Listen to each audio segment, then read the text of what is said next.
Mshukiwa katika tukio la ufiatuaji wa risasi wakati wa hafla ya waandishi wa habari wa ikulu ya White House mjini Washington DC siku ya Jumamosi usiku anatarajiwa kufikishwa mahakamani hii leo. Picha hizi za CCTV zilizochapishwa na Rais Trump kwenye akaunti yake ya Truth Social zinaonyesha mshukiwa aliyekuwa na silaha akikimbia na kujaribu kupita eneo la walinda usalama. Rais na makamu wake wote walihudhuria hafla hiyo. Donald Trump amekuwa akizungumza na mshirika wetu wa Marekani CBS News kuhusu matukio yaliyofuata baada ya maafisa wa kikosi cha ujasusi kumwambia aondoke mezani kwake. Nilikuwa nimesimama alafu nikageuka upande mwingine na hapo nikaanza kutembea tena. Nikawa nimeinama kidogo kwa sababu unajua sikutaka kuwa kama nimesimama hivi nionekane. Lakini nilikuwa natoka nje. Nikiwa nimefika katikati hapo akasema shuka chini, lala chini, tafadhali lala chini haraka. Papo hapo nilijibwaga chini na pia mama wa taifa alijibwaga. Tusalie katika tukio hilo. Kuna maswali mengi kuhusu lengo la mshukiwa na kiwango cha ulinzi kilichokuwa katika eneo hilo la tukio. Maelezo zaidi sasa na mwandishi wetu Peter Bowes. Wenyeji wa eneo hilo, majirani, wamekuwa wakizungumzia na kuonyesha kushangazwa na kilichotokea, wakimwelezea kama mtu mzuri, amesoma mtandaoni, amejitambulisha kama mhandisi wa mitambo na pia mwalimu, inaonekana anaheshimika sana katika eneo hilo. Huyo ndiye mtu aliyefanya tukio hili. Wakati huo huo, kuna mjadala mkubwa unaoendelea kuhusu ulinzi wa rais na kama tukio hili linaweza kupangiwa kufanyika upya. Donald Trump amesema kwamba anataka lifanyike ndani ya siku 30. Pia aliongeza katika mahojiano hayo na CBS kwamba angependa kuona ulinzi wa ziada kuzunguka eneo la nje, na hilo limekuwa mojawapo ya ukosoaji unaotolewa sio na rais bali na baadhi ya wachambuzi kwamba huenda eneo la nje ya jengo la hoteli lingepaswa kulindwa vizuri zaidi, kwa sababu bado ni jambo la kushangaza kwa wengi kwamba mtu aliyekuwa na bunduki mbili na visu kadhaa aliweza kufika karibu kiasi hicho na rais.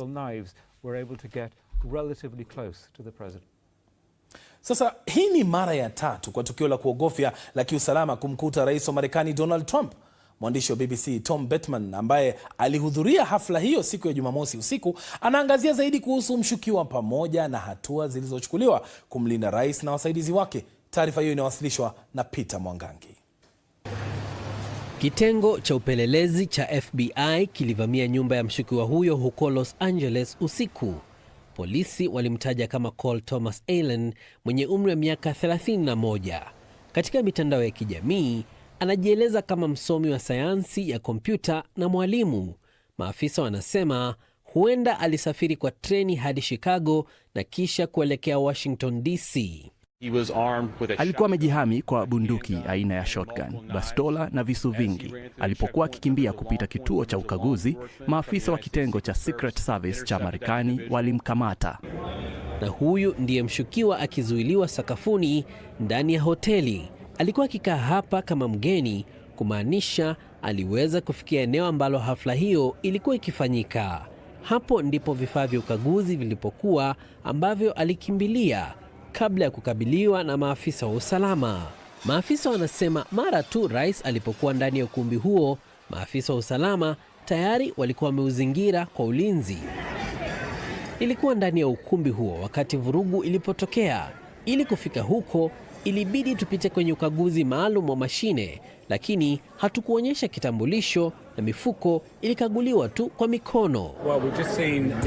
Tumeona wote waliokuwa wamekaa jukwani katika jifa ya waandishi wa habari wakiondolewa. Rais alikuwepo. Kila mtu hapa unaweza kuona yuko chini ya meza kwa sasa. Tuliona vikosi vya usalama vikiingia kwa kasi vikiwa na bunduki. Unaweza kuona kwa sasa jukwani kuna vikosi vya usalama vilivyojihami kwa bunduki.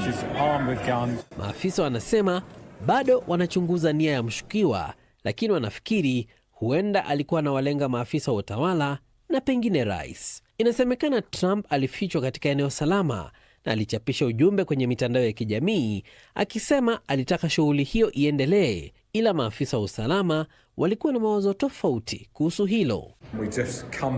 Tumepita eneo linalokaguliwa kwa usalama, kwa hivyo kwa sasa hawawezi kuturuhusu kurudi ndani. kuna maafisa wengi wa Secret Service na ni watu wachache sana wanaotoka kwenye ukumbi huo.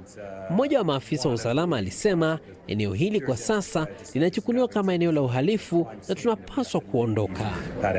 Rais alirudishwa katika ikulu ya White House kwa msafara wa magari, ambapo alikataa wazo kwamba anapaswa kufikiria upya kuhusu jinsi anavyotokea hadharani. Timu yako kwa muda ilifikiria upya kuhusu matukio ya hadharani. Je, unadhani unahitaji kufikiria tena kuhusu hilo? Hapana. Kwa kawaida haufanyi tu matukio bila kupanga. Siwezi kufanya hivyo. Lazima tufanye. Ndani ya ukumbi kulikuwa salama kabisa. Alitoka umbali wa mita 50, kwa hivyo alikuwa mbali sana na chumba tulichokuwepo. Hii ni mara ya 3 katika kipindi cha miaka miwili ambapo mshambuliaji mwenye bunduki amemkaribia Rais Donald Trump. Wakati wa kampeni huko Butler, Pennsylvania, risasi ilimkata sikio lake la kulia. Miezi miwili baadaye, katika uwanja wake wa gofu huko Florida, Trump alikimbizwa eneo salama wakati mtu mwenye bunduki alionekana akijificha karibu na hapo. Wageni walipokuwa wakiondoka Washington Hilton Jumamosi usiku, maafisa walisema hatua za usalama zilimlinda rais. Rais na maafisa wengine wawili wakuu zaidi Marekani walikuwa katika chumba kilichojaa watu wenye nguvu zaidi wa upande wa kushoto wa Marekani.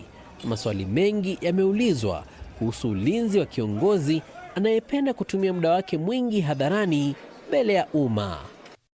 Waziri wa mambo ya nje wa Iran Abbas Araghchi amekutana na rais wa Urusi Vladimir Putin mjini St. Petersburg ili kujadili mzozo kati ya taifa hilo na Marekani. Bwana Araghchi amemwambia Putin kuwa uhusiano wa Iran na Urusi utaendelea kuimarika, akiuelezea kama ushirikiano wa kimkakati wa kiwango thabiti kabisa. Ziara yake nchini Urusi inafuatia safari zake kwa wapatanishi muhimu ambao ni Pakistan na Omani wikendi iliyopita. Akizungumza kabla ya kukutana na Bwana Putin, Araghchi aliilaumu Washington kwa kushindwa kwa mazungumzo ya amani mapema mwezi huu.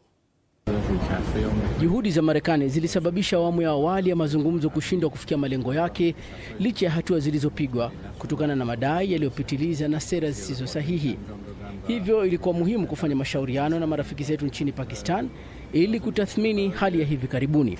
Tunamshukuru Mungu, ziara hiyo ilikuwa ya matokeo mazuri sana na tulipitia yaliyotokea pamoja na masharti ambayo mazungumzo hayo yangeweza kuendelea. Vyombo vya habari vya Marekani vinaashiria kuwa Iran imewasilisha pendekezo jipya kwa Washington linalolenga hususan suala la kufunguliwa kwa mlango bahari wa Hormuz. Mwandishi wa BBC Yolande Knell ana maelezo zaidi. Baada ya kutofaulu kwa mazungumzo yote ya moja kwa moja kati ya Marekani na Iran mjini Islamabad, bado tumeendelea kushuhudia mazungumzo haya ya diplomasia yakiendelea. Lakini kuna ripoti kutoka tovuti ya habari ya Marekani Axios inayosema kwamba pendekezo la hivi karibuni kutoka Iran linazungumzia hasa kufunguliwa tena kwa mlango wa bahari wa Hormuz, likumaliza vita na kuahirisha mazungumzo magumu kuhusu masuala ya nyuklia hadi hapo baadaye. Sasa iwapo hilo litatokea, Marekani itapoteza sehemu ya nguvu yake muhimu ya ushawishi inapokuja kwenye majadiliano ya nyuklia. Na rais wa Marekani Donald Trump akizungumza na Fox News jana alisema kwamba lazima kuwe na hakikisho kutoka kwa Iran kwamba haitatafuta silaha za nyuklia.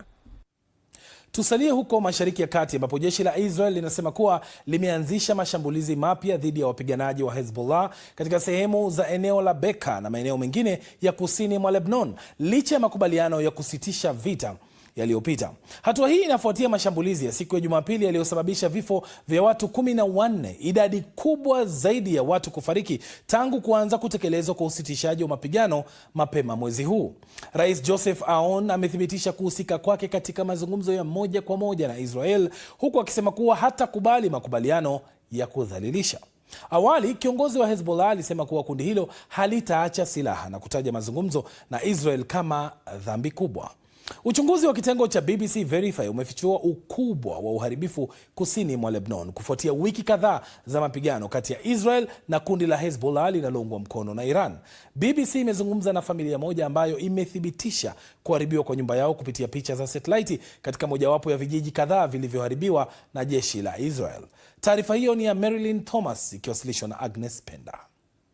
Kutoka kwenye jumba lake lililoko juu ya milima, Joe Elias angeweza kuona mbali sana kupita mizaituni yenye thamani ya familia yake. Tulipanda mizaituni mingi sana kando kando mwa nyumba yangu na sehemu nyinginezo ambazo baba yangu na pia babu yangu walipanda. Katika kijiji cha Kuza cha familia yake karibu na mpaka wa Israeli, Joe na mke wake Diana wanakumbuka likizo walizokuwa nazo wakiwa na wana wao 6, nyakati za mlo mezani na kufurahia mazao mazuri. Kisha Israel ikiharibu nyumba yao na karibu 33% ya majengo katika eneo kuu la makazi ya kijiji kati ya tarehe 3 Machi na tarehe 16 Aprili. Mimi na mke wangu tulighadhabishwa sana. Ni janga kubwa kwetu sote, sio tu familia yangu, bali kila familia inayoishi katika huo mji. Ni janga. Kwa sasa anaishi mashariki mwa Beirut na familia yake iliwasiliana na BBC Verify kufuatia matangazo yetu kuhusu Israel kuharibu angalau vijiji 12 na miji kote kusini mwa Lebanon. Tumeuliza jeshi la Israel kwa nini waliharibu nyumba ya Joe. Wamesema kuwa makombora ya kuharibu vifaru yalirushwa kulenga wanajeshi kutoka hapo na kuwajeruhi wanajeshi 4. Jeshi lao halijatoa ushahidi wowote walipoulizwa, ila wamesema kuwa wamelenga maeneo kadhaa yakiwemo nyumba ya Elias ili kuzuia mashambulizi zaidi dhidi ya wanajeshi wa Israel. Israeli imekuwa ikipigana dhidi ya kundi la wapiganaji la Hezbollah baada ya kurusha roketi na ndege zisizo rubani nchini Israel katika kuunga mkono Iran mwanzoni mwa vita vya Israel na Marekani dhidi ya Iran. Israel ilijibu kwa msururu wa mashambulizi ikilenga kile ilichokitaja kwa miundombinu ya Hezbollah na kuanzisha mashambulizi ya ardhini kusini mwa Lebanon. Kwa sasa Joe hajui ni lini na iwapo ataweza kurejea nyumbani. Naelewa kwamba kuna vita, pande mbili zinashambuliana, kurushana makombora, ila hatimaye kwa uhakika ni raia wa Lebanon anayelipia gharama. Hali ya Joe na Diana ni kama ya zaidi ya watu milioni 1.2 ambao Umoja wa Mataifa unasema wameachwa bila makao kote Lebanon tangu mzozo huu kuanza. Ripoti hiyo ndio inayotukamilishia taarifa yetu kuu.